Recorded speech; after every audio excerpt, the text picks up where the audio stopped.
Buenos días, mis hermanos, un gusto saludarlos nuevamente, esperar que se encuentren bien en esta mañana, que podamos seguir compartiendo y aprendiendo de la palabra, que podamos seguir siendo edificados, amén. Bueno, mis hermanos, regálenme un segundo, coloco por acá el cronómetro, es el que me va avisando a ver cuándo es que toca ir cortando.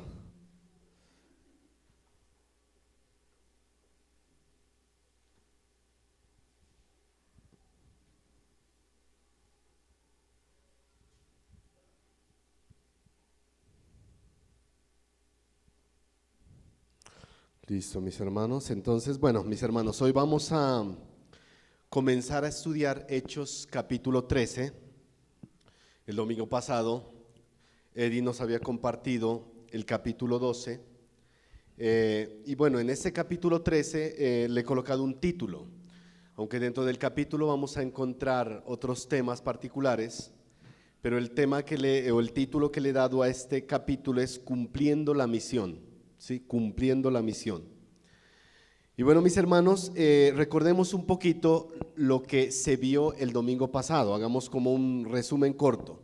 ¿Qué había pasado? Bueno, Herodes había empezado a perseguir a algunos de la iglesia, ¿sí? Recordamos que también Herodes ordenó que mataran a espada a uno de los líderes de la iglesia.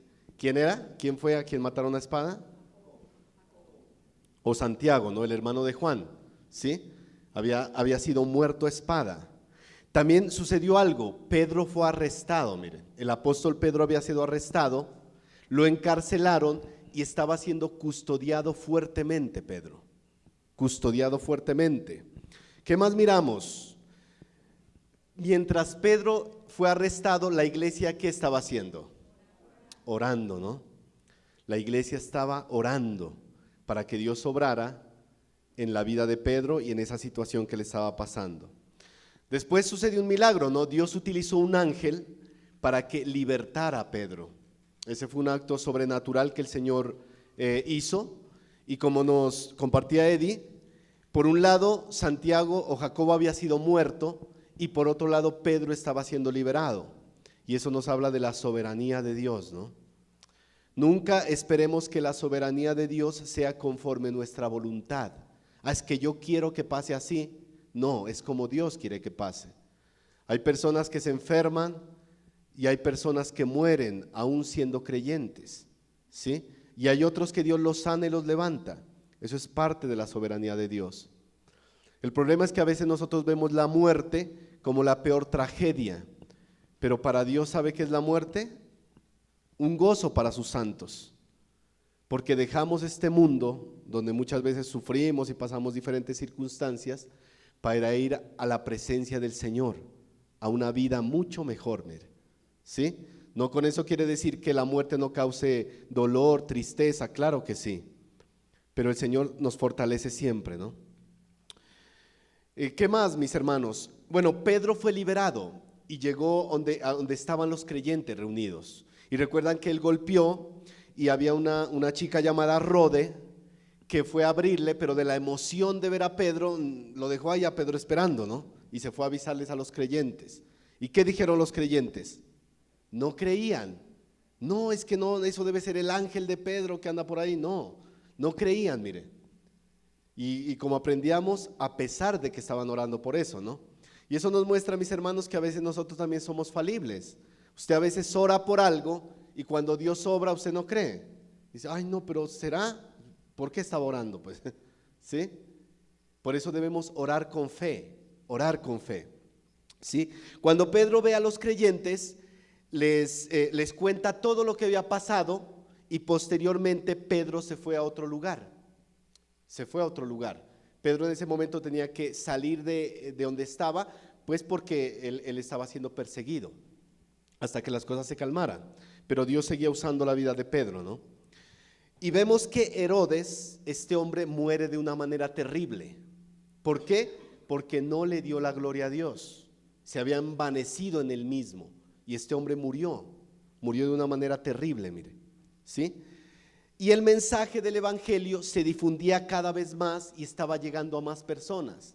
Miren, mis hermanos, hubo una tragedia, un hombre de Dios murió, otro fue encarcelado y Dios lo libertó, pero sea la una o sea la otra cosa, el evangelio seguía expandiéndose.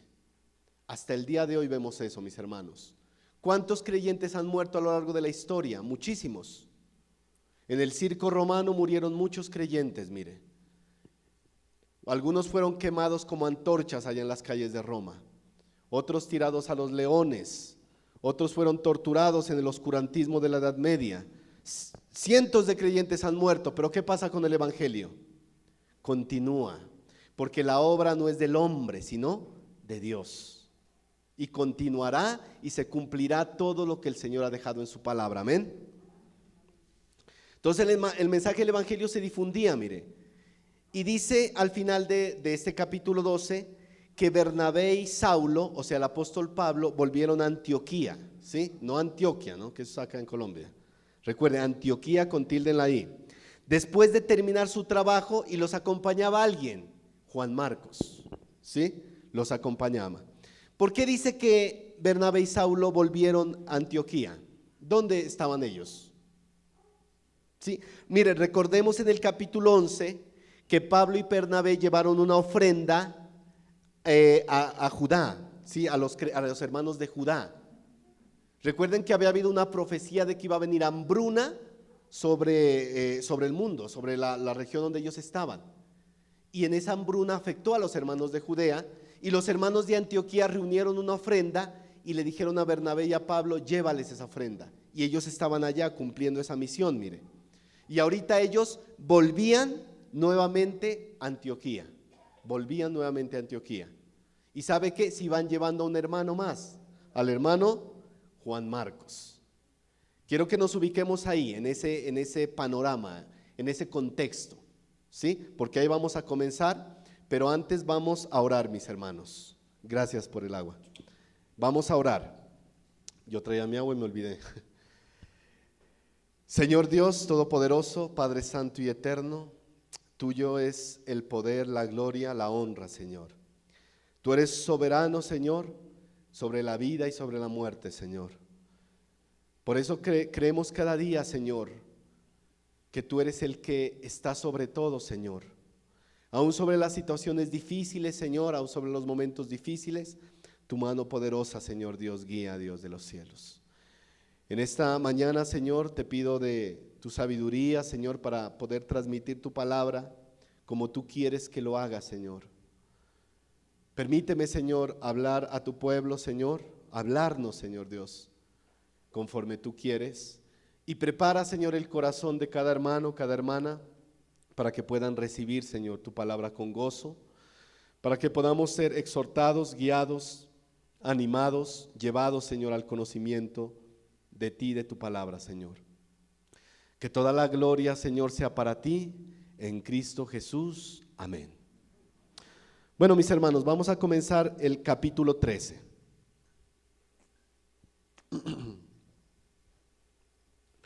Dice así, comencemos, capítulo 13, verso 1.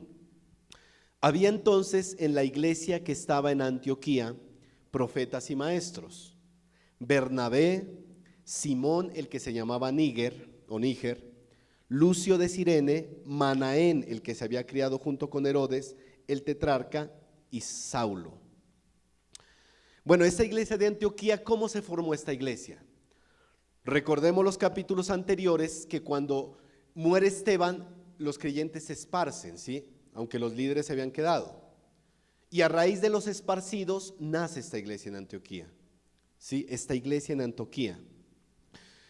Pablo y Bernabé habían estado más o menos un año, dice la escritura allá, un año habían estado allá ministrando con los hermanos. Después, como les decía, son enviados a Judea a dejar la ofrenda y posteriormente volvían en este momento, ¿sí? En el contexto que estamos viendo, ¿sí? Volvían. Y este capítulo nos dice que en esta iglesia que se encontraba en Antioquía había profetas y maestros.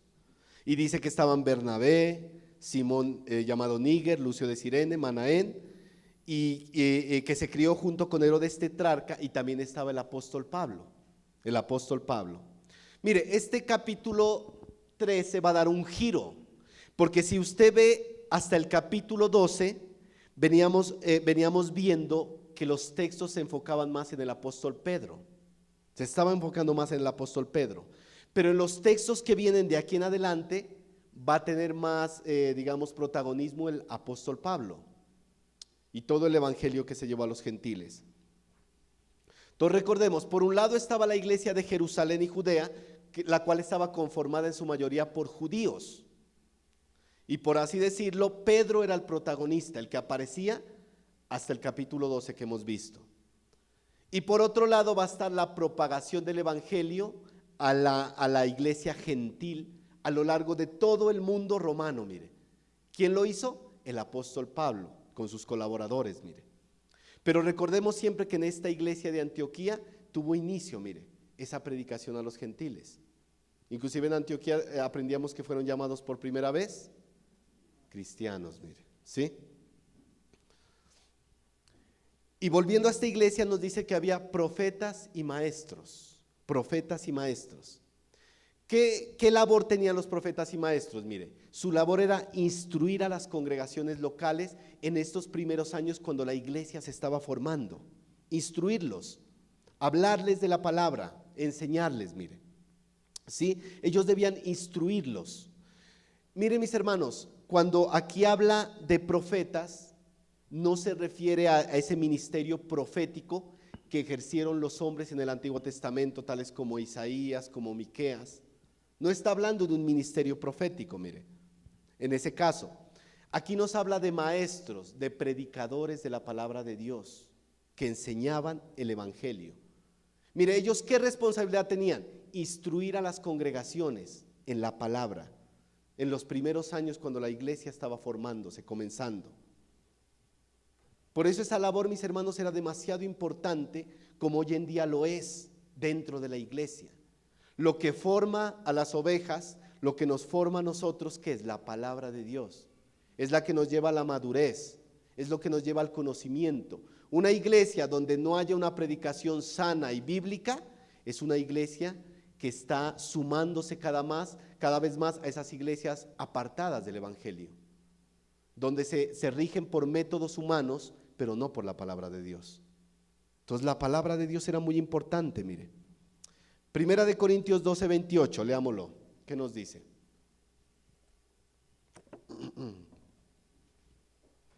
Primera de Corintios 12, 28. Y aún nos puso Dios en la iglesia, primeramente apóstoles, luego profetas, los terceros maestros, luego los que hacen milagros, después los que sanan, los que ayudan, los que administran, los que tienen don de lenguas. Mire, como dije antes, mis hermanos, estos hombres no ejercían un ministerio profético. Enseñaban a través de las escrituras la palabra y en ocasiones recibían revelaciones, las cuales eran de carácter práctico. Revelaciones de carácter práctico. Muchos tomando estos textos hoy en día han tergiversado la parte de los ministerios. Y por eso hoy en día hablan de los profetas modernos, ¿no? Ah, mira, ahí viene fulanito que es un profeta. No, miren, porque han tergiversado estos textos. En ese momento de la historia sucedía de esa manera, mire, ya que el canon no se había cerrado. El canon bíblico no se había cerrado. ¿Sí? No se había cerrado. Y hay que tener en cuenta algo muy importante, mire, toda revelación que tenían estos hombres tenía que ir acorde a la revelación que había sido revelada hasta ese momento. Tenía que ir acorde, mire. Hoy en día si alguien dice que tiene una revelación nueva, es un charlatán, mire. Es un estafador o es un ignorante que no tiene conocimiento de la palabra.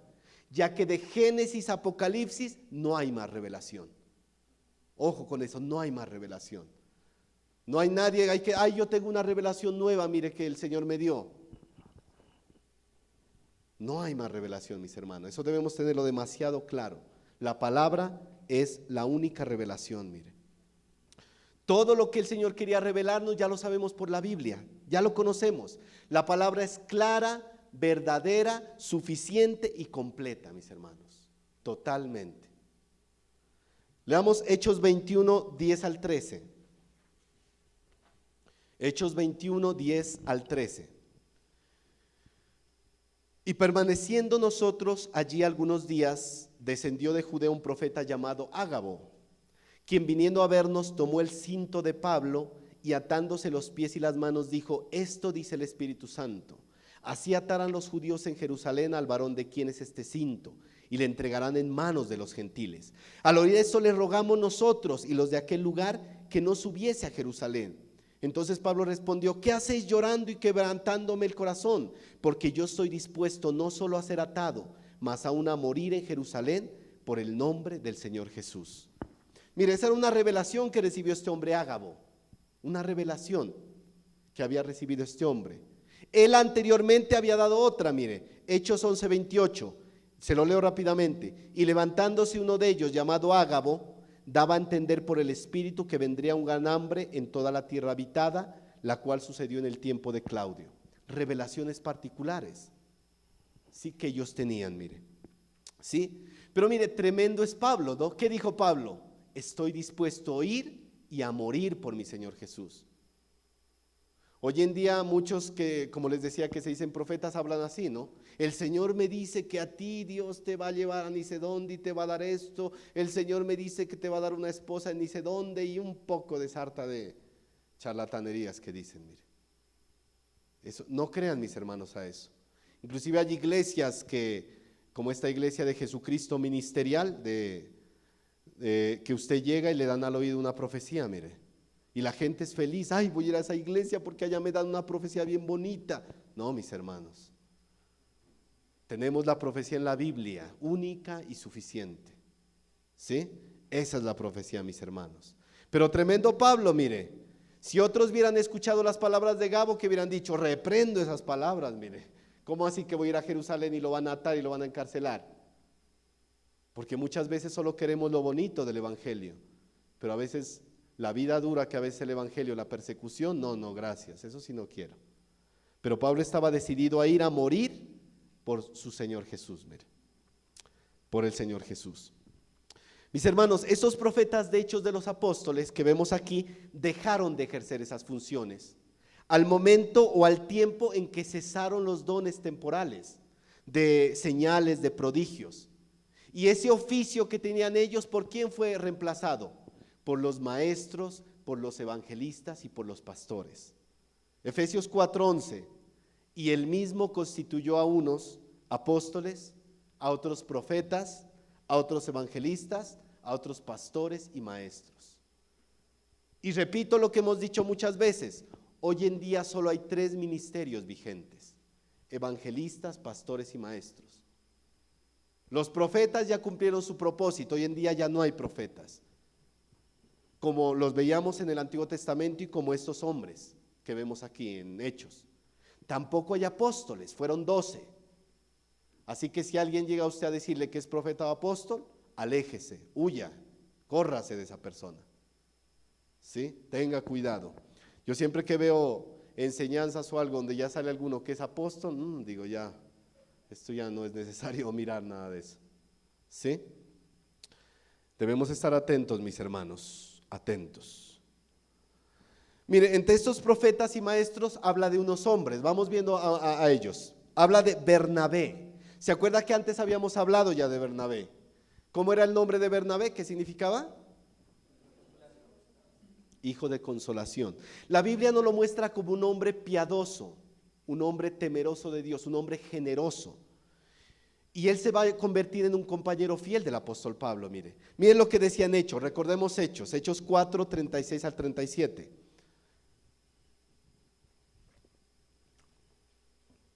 Hechos 4, 36 al 37. Entonces José, a quien los apóstoles pusieron por sobrenombre Bernabé, que traducido es hijo de consolación, levita, natural de Chipre, como tenía una heredad, la vendió y trajo el precio y lo puso a los pies de los apóstoles. ¿Sí? Era un hombre muy generoso, pero les recuerdo, eso no se da hoy en día, ¿no? De pronto para alguno, ¿no? Si alguien lo manda a vender su casa y traerle la plata, tampoco crea, aléjese, huya de ese lugar. ¿Sí? Porque hoy en día hay muchos estafadores que en el nombre de la fe roban a la gente. Debemos ser atentos, sabios, entendidos. También se habla de Simón, mire, que se llamaba Níger o Níger. Y aquí la palabra Níger significa negro, negro. O sea, Simón el negro podemos decir que lo llamaban. Sí, esa es la traducción. Usted lo ve en otras traducciones como la lenguaje actual, la palabra Dios para todo, dice Simón el negro, el que llamaban negro. ¿Sí? No se habla mucho de él, mire, pero es posible que haya sido un hombre de tez oscura o un hombre africano o las dos cosas. El todo es que la Biblia lo describe así, a este hombre. Miren, no hay evidencia directa para identificarlo con Simón de Cirene. ¿Quién fue Simón de Cirene? ¿Se acuerda? El que le ayudó a llevar la cruz al Señor Jesús. ¿Sí? No hay una evidencia para identificarle con él. Aunque sí aparece otro aquí en este texto de Hechos, llamado Lucio de Cirene. ¿Sí? Lucio de Cirene, mire, otro hombre que nos aparece aquí. Lucio de Cirene. Y al final dice que está Manaén. Bueno, al final no, porque al final habla de Pablo. Y al final dice que está Manaén. Y dice que se había criado junto con Herodes el tetrarca. La palabra que aquí puede traducirse es hermano adoptivo, posiblemente, hermano adoptivo, mire. Ya que Manaén fue criado en la casa de Herodes, mire, hermano adoptivo. Recordemos que este Herodes tetrarca fue ese que estaba cometiendo pecado, mire, con esta mujer Herodías. Y recuerdan que Juan el Bautista le dijo que se arrepienta. ¿Y qué le pasó a Juan? Lo decapitaron, mire. Siempre, mis hermanos, que hablemos la palabra con verdad y veracidad, nos volvemos enemigos de muchas personas. ¿Sí? Así fue Juan el Bautista. ¿Sí? Este era Herodes tetrarca, mire. Juan le habló de frente y le costó la vida. Y también dice que se encontraba entre ellos Pablo, el apóstol Pablo. ¿Sí? Entre estos hombres. Versículo 2. Ministrando estos al Señor y ayunando, dijo el Espíritu Santo: apartadme a Bernabé y a Saulo para la obra a que los he llamado. Mire, ¿sí? A lo que los he llamado. ¿Qué estaban haciendo estos hombres? Ministrando, dice la palabra, ¿no? En el original se deriva de una palabra griega que puede traducirse como servicio sacerdotal o un servicio de liderazgo. Sí, ministrar. Mire, esta palabra ministrar es dar de lo que yo tengo. Por eso nosotros hablamos de ministros o de ministrar. Y hablamos muchas veces de ministerios, el ministerio de alabanza, el ministerio tal. Nosotros damos de lo que Dios nos da. Ponemos a disposición de la iglesia esos dones, talentos que el Señor nos ha dado, mire. Y más específicamente, este es un acto de adoración. Ministrar es un acto de adoración, mis hermanos. Consiste en ofrecer sacrificios espirituales al Señor, mire. Oración, cuidado del rebaño, predicación, enseñanza de la palabra, discipulado, ministrar, ofrecer nuestra vida como un sacrificio al Señor para servirlo, mire. Mis hermanos, el sentido de nuestra vida como cristianos no es venir toda la vida a sentarnos en una silla toda la vida, mire, y después que nos vamos con el Señor. El sentido de nuestra vida es servir, servir. Ese es el sentido de nuestra vida, servir. Eso fue lo que vino a hacer el Señor Jesús, a servir. Eso vinieron a hacer los apóstoles, a servir. ¿Y nosotros qué debemos hacer? Servir. Ese es el sentido, mis hermanos, ministrar, servir. Ellos estaban adorando al Señor, estaban en la presencia del Señor, en oración, pero también dice en ayuno, en ayuno. Qué importante, mis hermanos, es que llevemos cada día a práctica esos ejercicios, esos mandatos espirituales, esas disciplinas espirituales, tales como la oración, mire, meditar en la palabra de Dios. Pero aquí también habla del ayuno, mire. Y lastimosamente es una práctica que habla la Biblia, pero que algunos la hemos dejado como a un lado, ¿no? Hacemos oración y eso es demasiado importante, siempre estar orando, mire. Pero el ayuno generalmente a veces no se hace. ¿Por qué será? ¿Será que hay desconocimiento? Yo quisiera hacer aquí un paréntesis, mis hermanos, y hablarles un poco del ayuno. Porque a veces he tenido hermanos que se han acercado y han dicho: bueno, hermano, ¿qué es eso del ayuno? ¿Debemos hacerlo? ¿No debemos hacerlo? ¿Es para la iglesia? ¿Es para los judíos? Y hay muchas dudas a veces. Me gustaría dar un estudio solo del ayuno, pero por el tiempo no puedo. Simplemente quiero dar unas pinceladas para que usted sepa un poquito. Ya con Berea lo hemos hablado, pero me gustaría compartirlo con la iglesia, un poco del ayuno, mire. Hay muchos que dicen, hay que ayunar no solo la comida, sino dice hay que ayunar el celular, por ejemplo. Hay que ayunar las redes sociales. Eso puede estar bien, ¿no? Pero el ayuno bíblico específicamente habla de abstenerse de alimento y de bebida, de ambas cosas o de una a la vez. ¿Sí? Me habla la Biblia. Mire, nosotros cuando vamos a las Escrituras encontramos que el pueblo judío ayunaba frecuentemente, ya sea individual o ya sea colectivamente. Ellos ayunaban, mire, nos muestra la palabra. Y en este texto de Hechos vemos que también los líderes están ¿qué? Orando y ayunando. Veamos un poquito de esto, a ver. Tenemos que remontarnos al Antiguo Testamento primero y mirar un poco cómo era el ayuno que ellos hacían o para qué lo hacían, mire. Primero ellos ayunaban cuando se encontraban en medio de un gran pesar a causa del pecado delante de Dios. Cuando tenían pesar por el pecado. No solo de ellos, sino del pueblo, mire. Por ejemplo, Daniel ayudó en Babilonia por el pecado del pueblo. Pero hay otro que ayunó, mire, como una manifestación de dolor, Esdras. Leamos Esdras capítulo 10, versículo 6.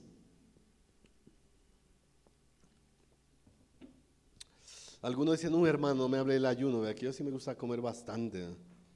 Yo para ayunar son malito. Esdras capítulo 10, versículo 6.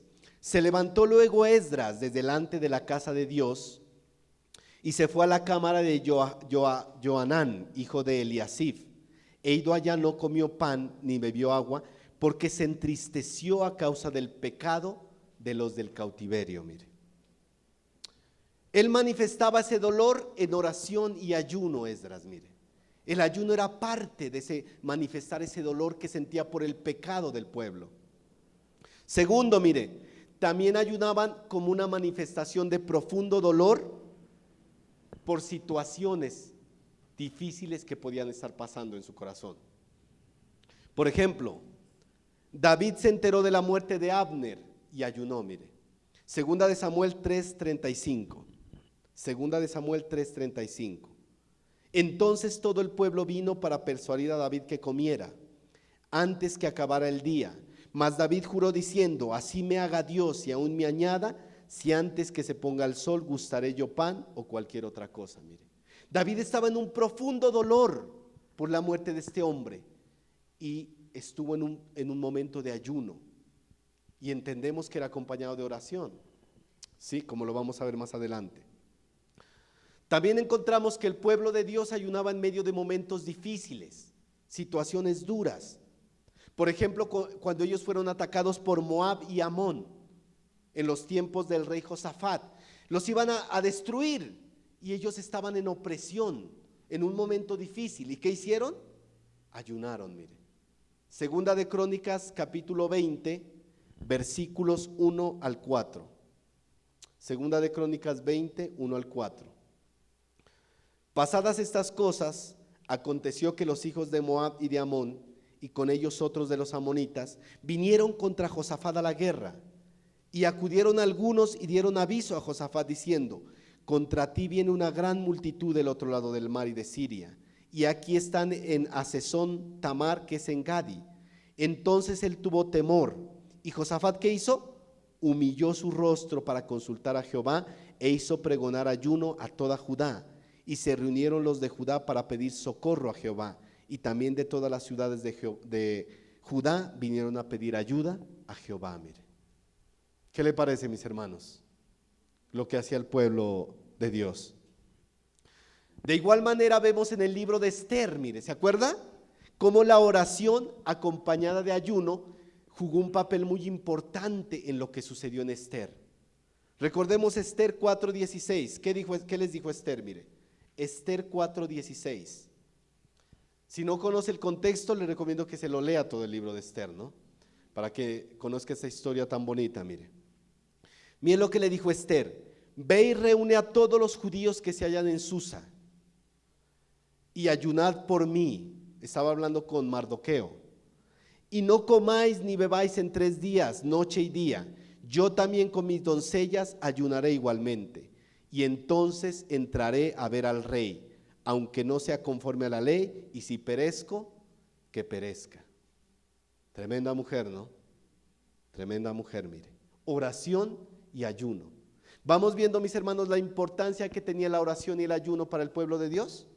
Usted dirá, eso era para el pueblo de Dios, pero en Hechos de los Apóstoles está hablando de qué, de la iglesia, mire. ¿Y qué hacían ellos? Ayunaban. Mire, el pueblo de Dios ayunaba cuando necesitaba dirección, capacitación de Dios en medio de tareas difíciles que ellos tenían que desempeñar. Mire, el mismo Señor Jesucristo ayunó 40 días, porque Él siempre estaba dependiendo de su Padre Celestial para enfrentar ese ministerio que venía, dependiendo totalmente de su Padre Celestial, mire. Y esa necesidad de dependencia que tenía el Señor Jesús lo movía a buscar el rostro del Señor siempre, en oración, pero también en ayuno, mire. También en ayuno. Mire, en este texto de Hechos vemos cómo los líderes de la iglesia primitiva pedían la dirección de Dios. ¿Para qué? Para enviar a sus siervos. ¿Pero cómo lo hacían? ¿A dedo? Bueno, usted va y usted va. No, en oración y ayuno, con la guía del Espíritu Santo. ¿Sí? Y es un ejemplo para nosotros, iglesia, mis hermanos.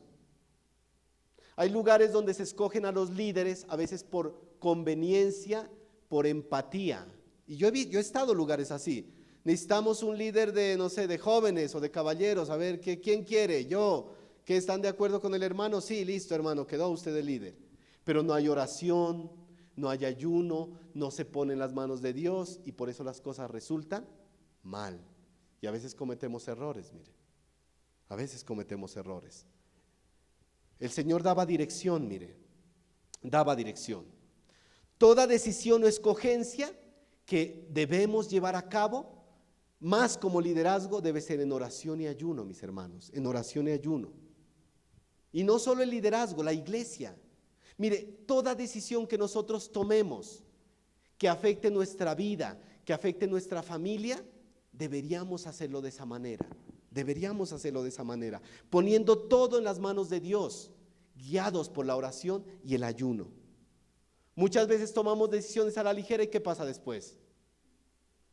Nos metemos en problemas, en dificultad. Ay, no, ¿para qué? No le pedí al Señor, ay, ¿para qué? O yo como les decía una vez, usted dice, ay Señor, guíame en este viaje que tengo que hacer, y ya tiene comprado los tiquetes ya. ¿Qué guía le va a dar el Señor si usted ya tomó su decisión ya? Guíame, Señor, en esto que debo hacer, pero usted ya tiene adelantado todo ya. No, la guía del Señor es antes, que Él oriente nuestra vida, mire. Y no solo en este texto, mis hermanos, vemos cómo la iglesia oraba y ayunaba. Esa era una práctica habitual para escoger pastores, para escoger ancianos. Ellos ponían en oración y ayuno las decisiones. Leamos Hechos 14:23, mire lo que nos dice.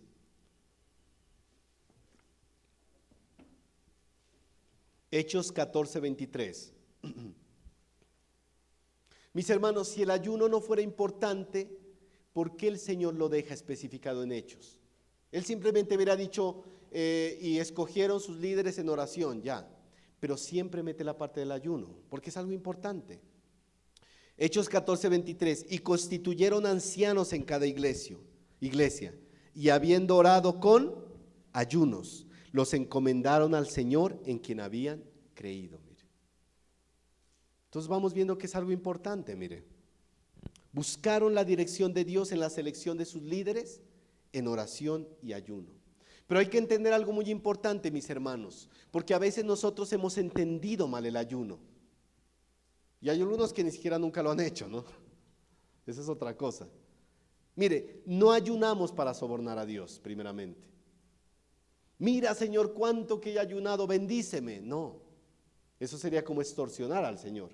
No ayunamos para sobornarlo, mire, o tratar de que nos dé algo a cambio. Tampoco ayunamos para causarle pena y lástima. Ay, mira, Señor, cómo estoy, ya llevo 3 días de ayuno y mírame. No, tampoco lo hacemos por ese sentido, mire, o para ablandar su corazón y que Él le dé pena de nosotros. Tampoco, mis hermanos. Todo está en el sentido y necesidad que tenemos nosotros de depender del Señor cada día, mire. Eso nos debe llevar a ayunar. Dependencia a Él. Dependencia. Nos abstenemos de ese deseo de comida porque tenemos un mayor deseo más grande por algo celestial y eterno. Por eso, mis hermanos. Porque entendemos que en esta vida hay algo más importante que la comida.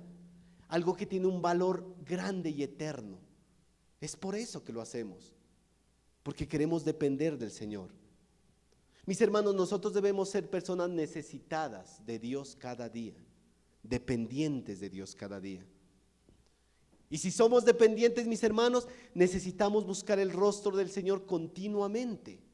No solo los domingos cuando venimos a la iglesia, todos los días de nuestra vida, continuamente.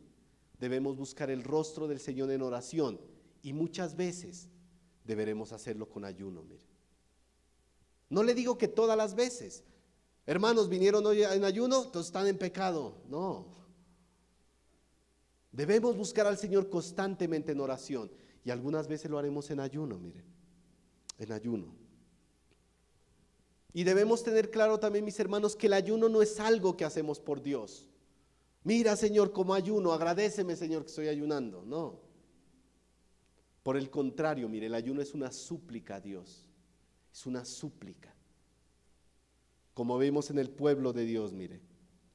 Es una súplica para que en su poder, en su soberanía, en su gracia, nos dé dirección, nos fortalezca, nos ayude a seguir adelante, nos santifique, nos guíe, mis hermanos. Nos ayude a seguir adelante. Por eso no es un acto de fuerza de voluntad. Ah, es que yo voy a hacerlo porque tengo fuerza de voluntad. No, mis hermanos. Es un sentido de debilidad, de dependencia a Dios. Solo dependemos de ti, Señor. Solo dependemos de ti. Solo de ti, Señor. Entonces, mis hermanos, mire, el ayuno piadoso debe estar siempre motivado por un corazón que busca al Señor.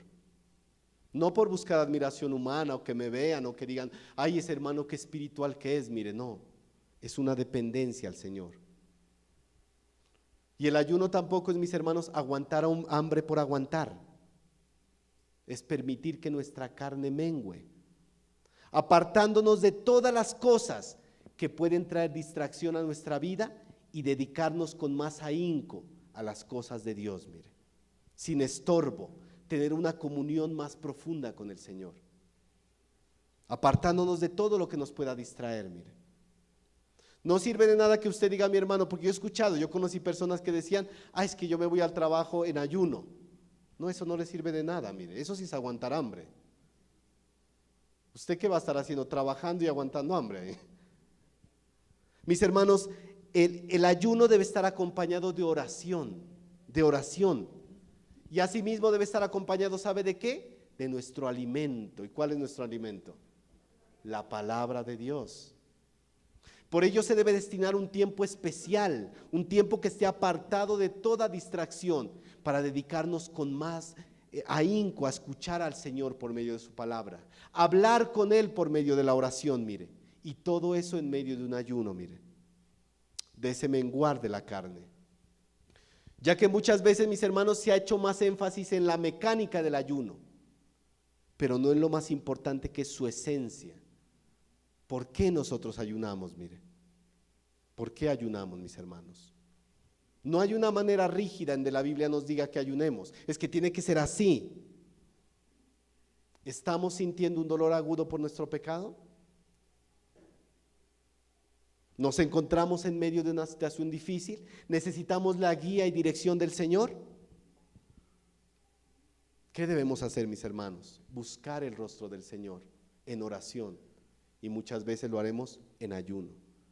Pero debemos buscar el rostro del Señor, mis hermanos, con ese sentido de dependencia, depender del Señor cada día. Mire lo que dice el Salmo 145, 18. Leámoslo.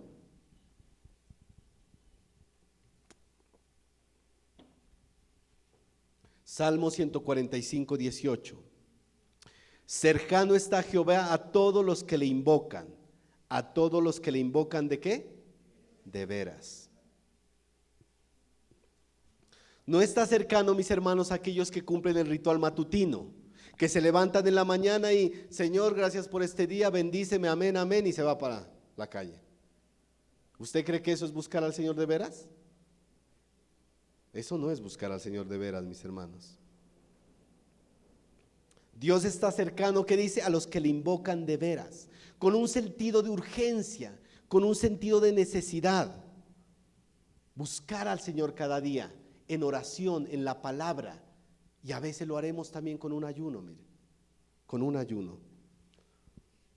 Leamos Marcos 2, 18 al 20. Marcos 2, 18 al 20.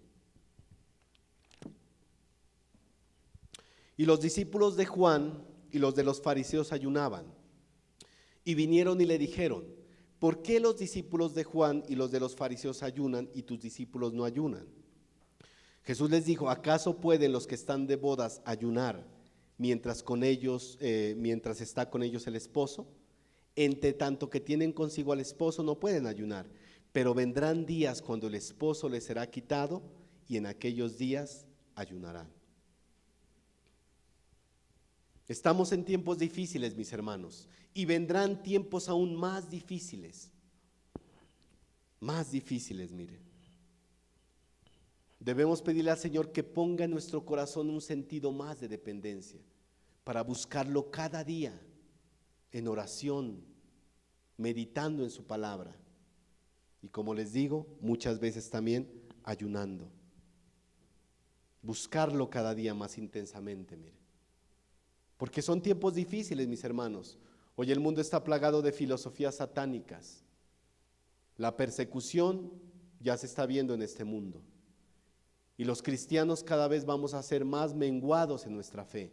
El mundo va a tratar de opacarnos. Y ahí es cuando nosotros más debemos buscar al Señor, más depender de Él.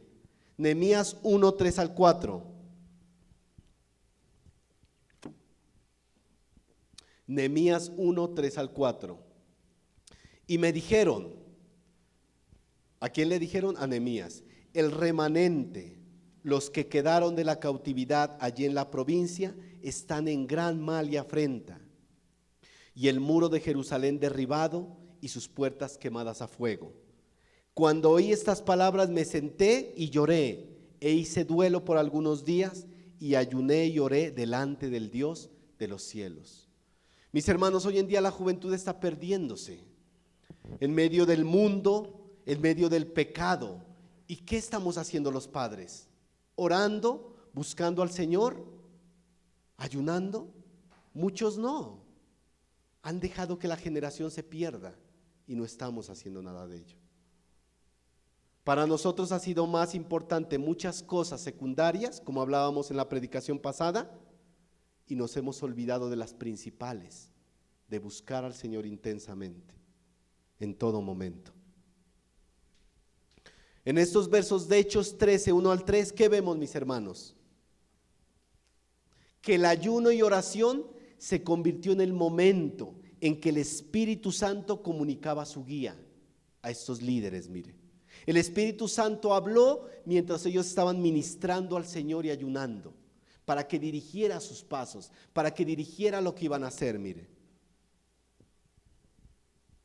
Como decía antes, mis hermanos, no es que el ayuno pone a Dios a nuestra disposición, como si lo obligáramos a respondernos, pero Dios sí promete que será hallado por los que diligentemente lo buscan cada día, mire.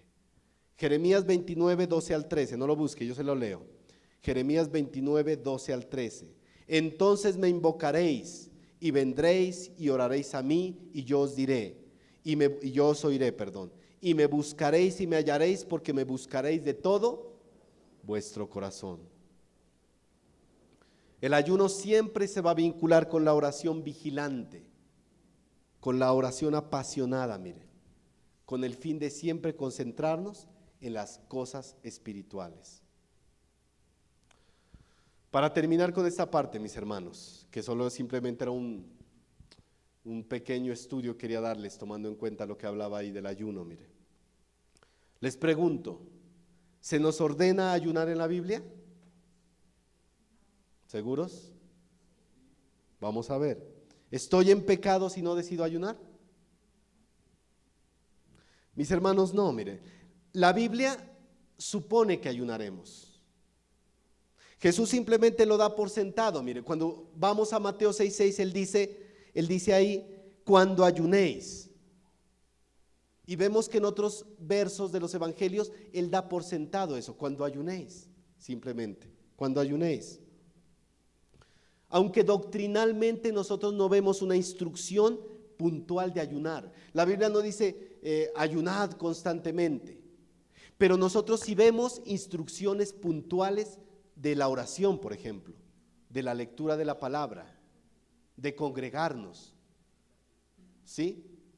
Orad sin cesar, dice la palabra, no dejéis de congregarse, meditar en las escrituras, ¿sí? Pero aunque nosotros no vemos una instrucción puntual del ayuno, debemos llevar a cabo esta práctica, mire, como un buen hábito para afianzar nuestra vida espiritual, mire. Lógicamente debemos ser prudentes, ¿no? Hay personas, por ejemplo, que sufren de diabetes o que tienen problemas de gastritis, pues usted no los va a poner a ayunar. Ayuna, hermano, ¿qué le pasa? ¿Del hermano se va a enfermar o le va a pasar algo? Pues no, debemos ser sabios. Debemos ser sabios, mis hermanos. Por eso el ayuno no es rígido, mis hermanos. Hay personas que pueden hacer un ayuno de un día, de 2 días, de 3 días, un ayuno de mediodía. Pues hay algunos que hacen ayuno con ciertos alimentos. Eso no es lo importante es el sentido que nosotros tenemos de buscar al Señor en ayuno. ¿Por qué lo hacemos? ¿Para que nos vean? ¿Para adelgazar? Como algunos dicen, es que yo ayuno para adelgazar. No, mis hermanos, el ayuno es un sentido de dependencia a Dios, de buscar al Señor en oración, meditando en su palabra, y muchas veces lo haremos con un ayuno, mire, con un ayuno. Debemos hacerlo, mis hermanos, que podamos, mis hermanos, ayunar en nuestros hogares, individualmente, como familia, y que también que como congregación podamos hacerlo. A veces somos los primeros cuando hay un evento donde hay comida, mire. Qué bueno que seamos los primeros el día que hay un ayuno en la iglesia, mire. Uy, no, hermanito, ese día me enfermé, ese día no puedo ir, mire. Que seamos, mis hermanos, buscando al Señor en ayuno, en oración, meditando en su palabra. Amén. Sigamos con nuestro texto. Si usted quiere conocer más de estos temas, mire, es bueno estudiar la Biblia o en Berea también hemos estudiado un poco de eso, preguntarle a los líderes, ve hermano, yo no entiendo esto, podría ampliarme el tema, y es bueno que todos conozcamos estas cosas, mire, y tengamos más claridad en ellas. Hechos 13, 3 al 4.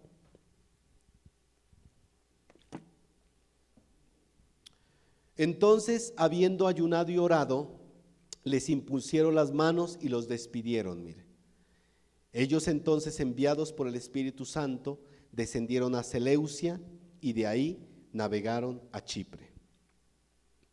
Mire, Dios guió a estos hombres en medio de la oración y ayuno, como vimos, y les impusieron las manos a Bernabé y a Pablo.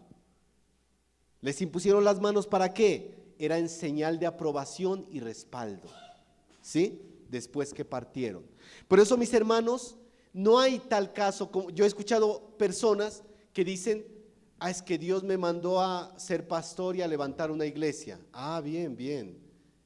Dios lo envió. Y bueno, ¿y de qué iglesia viene? O qué líderes o qué pastores o ancianos lo enviaron. No, nadie. El Señor Jesús fue el que me envió a mí. El Señor Jesús. No, mis hermanos. Siempre debe haber un respaldo de la iglesia local, del liderazgo. Mis hermanos, aunque el Señor Jesucristo es el que nos manda a cumplir su obra, Él ha establecido pastores, ancianos, líderes, para que guíen. Si el día de mañana, no sé, un ejemplo, se levanta Keiner y Dios lo lleva a levantar una obra por allá en Suba, no sé, una iglesia, no sé, un grupo, tiene que haber un respaldo de la iglesia local, del liderazgo. Y en señal de aprobación, oraremos por él y le impondremos las manos en señal de aprobación. Mire, eso pasaba aquí en la iglesia. Cuando hay personas que levantan obras porque supuestamente el Señor los mandó, muchas veces fracasan o caen en falsas doctrinas, mire, como pasó con muchos, con José Smith y muchos falsos, mire, en la historia. La iglesia primitiva, mis hermanos, era guiada siempre por el Espíritu Santo, mire. Ellos no hacían su soberana voluntad. Es que yo quiero irme a tal lugar, me voy, es que yo quiero venir para acá. No, siempre pedían la guía del Espíritu Santo, mire, la guía del Espíritu Santo. Y a pesar de que los líderes escogieron a Bernabé y a Pablo para que fueran allá, era el Espíritu Santo obrando en sus vidas, dirigiéndolos, mire, dirigiéndolos, como vimos nosotros. Qué buen ejemplo para nosotros, mis hermanos, que a veces, como les decía, tendemos a tomar decisiones apresuradas y después nos metemos en dificultades y problemas. Siempre debemos buscar la guía del Espíritu Santo por medio de la palabra de Dios. No es que Dios me habló, es que Dios me habló al oído y me dijo que hiciera tal cosa. No, mis hermanos, Dios no le va a hablar al oído. Usted tiene que ir a la Biblia y la Biblia lo va a guiar en las decisiones que debe tomar. Lámpara es a mis pies tu palabra y lumbrera a mi camino. Ella nos da guía hacia dónde debemos ir, mire, hacia dónde debemos ir, hacia dónde debemos dirigirnos. Pablo y Bernabé, enviados por el Espíritu Santo, mire, ¿hasta dónde llegaron? A un lugar que se llamaba Seleucia. Esta es una ciudad que servía como un puerto para Antioquía, mire, y estaba ubicada más o menos a unos 25 kilómetros de la embocadura de un río que era muy importante en esa región, que se llamaba Orontes, ese río, y quedaba muy cerca de ahí, mire. Y después dice que navegaron ¿a dónde? A Chipre, a Chipre. Esta era una isla, mire, la isla de Chipre, una isla montañosa, muy montañosa, mire, y estaba situada en el mar Mediterráneo, ubicada más o menos a unos 113 kilómetros al sur de Turquía y 120 kilómetros al oeste de Siria, mire, para que nos ubiquemos más o menos dónde estaba ubicado Chipre, mire. Y según este historiador llamado Fabio Josefo, esta isla de Chipre era famosa porque tenía muchas minas de cobre, muchas minas de cobre. Incluso dice el historiador que este hombre, Herodes el Grande, arrendaba esas minas de cobre para beneficio propio, mire, este historiador Fabio Josefo. Entonces, mire, Chipre era un lugar muy importante porque en este lugar había muchas culturas que se cruzaban, muchas culturas que habían llegado a ese lugar. Desde los egipcios, los griegos y ahora los romanos habían dejado como esa marca de sus filosofías y también de su religión. O sea, era un lugar multicultural, mire, multicultural, donde había muchas de esas filosofías y religiones y creencias. Este lugar de Chipre. Y quedaba solo a 2 días de Antioquía, por eso era un lugar importante para Pablo y Bernabé, les quedaba cerca, prácticamente cerca, ¿no? Recordemos que en esa época no se desplazaban ni en avión ni en bus, ¿no? Les tocaba a pie o en algún caballo, supongo, ¿no? Pero generalmente a pie, mire. Entonces les quedaba cerca. Y era muy importante también porque había bastante población judía en ese lugar, mire, bastante población judía, ¿sí? Este lugar de Chipre. Mis hermanos, aquí ellos van a comenzar esa obra para llevar el evangelio a los gentiles, para llevar el evangelio a los gentiles. Y después vamos a ver que van a llegar a otros lugares, mire, y van a comenzar a predicar en las sinagogas. Pero por el tiempo vamos a seguir viendo este capítulo el siguiente domingo. Pero sí quiero que se lleven algo en su corazón, mis hermanos, en esta mañana. Mis hermanos, nosotros dependemos totalmente cada día de la guía de Dios. Si la iglesia primitiva siempre dependió de Dios para tomar decisiones, aún para enviar a sus líderes, ¿cuánto más nosotros, mis hermanos? ¿Cuánto más nosotros? Siempre ministrando, siempre buscando al Señor en oración, mediante la palabra de Dios y muchas veces en ayuno. La pregunta para nosotros sería, cuando tomamos decisiones, ¿qué estamos haciendo, mis hermanos? ¿Estamos buscando la guía del Señor? ¿Estamos buscando la dirección del Señor? ¿O estamos actuando bajo nuestra propia voluntad? Yo me he dado cuenta que la mayoría de problemas que a veces tienen las familias, los hijos, los esposos, es porque no estamos buscando al Señor diligentemente, mire. Y todas las decisiones las estamos tomando de acuerdo a lo que nosotros queremos y pensamos. Ay, Señor, ¿por qué este hogar está así destruido? Cabezón, porque no has puesto las cosas en las manos de Dios. Muchas veces le reclamamos al Señor que las cosas andan mal en nuestras vidas, cuando los principales culpables somos muchas veces nosotros, porque no somos diligentes. Yo dije, ya me pusieron musiquita de esa de piano para ministrarlos, ¿no? Sí, ya estaba emocionado, ¿no? Mis hermanos, busquemos al Señor cada día. Tenemos una tarea en esta vida, mis hermanos: ministrar al Señor, servirlo, buscarlo. ¿Y sabe que le voy a dar una buena noticia? Si buscamos al Señor con un corazón comprometido, póngale la firma que Dios va a obrar y va a traer bendición a nuestras vidas y a nuestros hogares. Amén. Oremos, mis hermanos. Señor Dios Todopoderoso, Padre Santo y Eterno, te damos la gloria, la honra y la alabanza, porque solo tú eres digno de recibirlo, Señor. Guía nuestras vidas, Señor, porque a veces hemos dejado de ser diligentes, Señor, en buscarte, en buscar tu rostro, Señor, como tú quieres, Padre Santo. Y muchas veces hemos fallado, Señor. Hoy en día, posiblemente en este lugar, Señor, hay hogares, Señor, que están pasando por dificultades. Hay matrimonios que muchas veces han pensado divorciarse, separarse, apartarse, Señor. Hay hijos, Señor Dios, que están en la rebeldía, que andan haciendo cosas, Señor, que no te agradan a ti, Dios. Y a veces, Señor, clamamos, Señor, y decimos, Señor, pero ¿por qué? ¿Por qué pasa esto? Pero muchas veces, Señor, nos hemos olvidado de ti. Hemos dejado de hacer las primeras obras, Señor, las obras más importantes, y nos hemos enfocado en las obras secundarias, Señor, en lo que no aprovecha, Señor. Hemos quitado nuestros ojos de lo eterno y nos hemos centrado en lo pasajero, Señor. Y por eso vemos muchas veces que las cosas andan mal, Señor. Pero en este momento, Señor, ayúdanos a ser diligentes, Señor, a buscarte con más ahínco, con más pasión, Señor, a buscarte con un corazón comprometido, Señor, a poner toda decisión, Señor, toda dirección, Señor, en tus manos, orando, Señor, constantemente, meditando constantemente en tu palabra, ministrando, Señor, en tu presencia, y muchas veces, Señor, haciéndolo con ayuno, Señor Dios.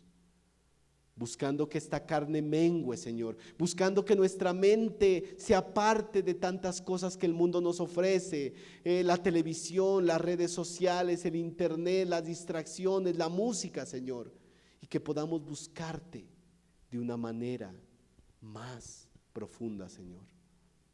Guía nuestras vidas cada día, Señor, porque sin ti, Señor, somos como niños perdidos en medio de la nada, Padre Santo. Que toda la gloria y la honra sea para ti, Señor, en Cristo Jesús. Amén. Gracias, mis hermanos, que Dios los bendiga.